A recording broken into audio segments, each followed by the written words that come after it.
Welcome to my educational series where you can improve your English proficiency and prepare for exams like TOEFL and IELTS. In this episode, we'll focus on an academic topic. You will hear talk followed by several questions. I recommend that you take some notes while listening because it will help you at the end of the conversation to answer all of the questions in the quiz correctly. So, let's get started. All right, everybody, welcome back for another deep dive. And this time we're going really far out there, folks, because we are going to be talking about AI assistants in space. Yeah, in space. Not science fiction. Not science fiction. This is the real deal happening right now up on the ISS. And it's very cool. yeah, it's so cool. And we've got some excerpts here from an article titled, "A Floating Space Robotic Assistant." Catchy? Yeah. I know, right? And trust me, this is going to be super fascinating. It is. So get ready to meet CIMON. CIMON. Learn about the evolution of AI in space and just see where this whole mind-blowing collaboration between humans and robots is going to go. It's exciting times. It really is. Okay, so first things first. First things first. What is CIMON? What is CIMON? Picture this, okay?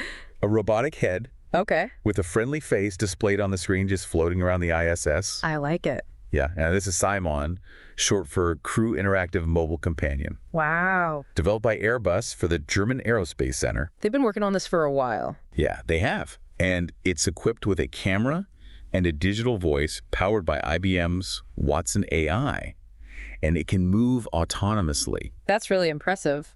Yeah, and what blows my mind is that it's not just there for looks. Right. It actually helps astronauts with their research. Like a real colleague. Yeah, like a colleague. But it doesn't complain. But we don't know that. True. But so yeah, CIMON acts as like a hands-free database, a computer and a camera, all in one. Yeah, that's right. Supporting a wide range of experiments and tasks up there. You can imagine an astronaut needing specific data or instructions for a really complex procedure. Right. And instead of having to navigate a computer system while juggling all this equipment in zero gravity, they can just ask CIMON, and CIMON can handle it. That makes so much sense because that would free up so much time and mental bandwidth to focus on other things. For sure. And that makes research so much more efficient. Oh, yeah. And I mean, designing something that can function in the harsh conditions of space, that's got to be incredibly challenging. Oh, absolutely. Space is brutal. Yeah. Extreme temperatures, radiation, micrometeorites constantly bombarding you. It's like a shooting gallery out there.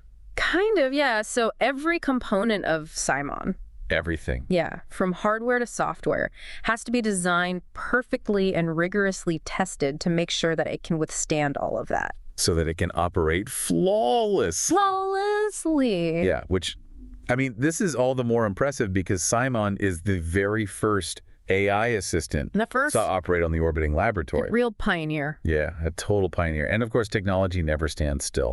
There's already a CIMON 2 out there, right? There is. CIMON 2 launched in 2020, building on everything that the first one did. That's really cool. We don't always get the specifics on the advancements. Yeah, classified stuff. Well, maybe not classified, but just, Proprietary. Yeah. Yeah. But you can bet that they improved a lot of areas. Yeah, like what kinds of things? Well, the AI processing is probably much faster now. It can probably do way more complex calculations. Wow. And the natural language understanding might be even more sophisticated. So astronauts can talk to it more naturally. More conversationally. Yeah, almost like talking to another person. That is so cool. That's actually a great segue to what I'm really excited about. Oh, yeah. Yeah, because NASA is developing an assistant Okay.